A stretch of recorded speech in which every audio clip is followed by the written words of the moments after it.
Hey guys, this is Jacob the WWE. I'm going to teach you how to grind on a scooter. First things first, to get used to the grind, you want to go on here. Talk louder. And like practice grinding. See if your board's like slippery enough to go like that. And what you want to do is not go too far away, but you want to bunny hop onto the ground. And then when you do that, you need to push at the same time. So you get used to the motion. Do that like... So go on like jumping up on your scooter 10 times. and then like pushing. Okay, I'll try it.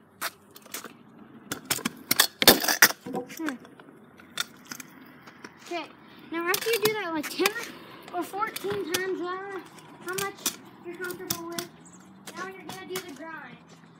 Okay.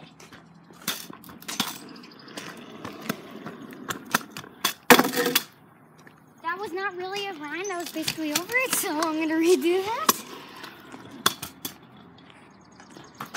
I usually get these.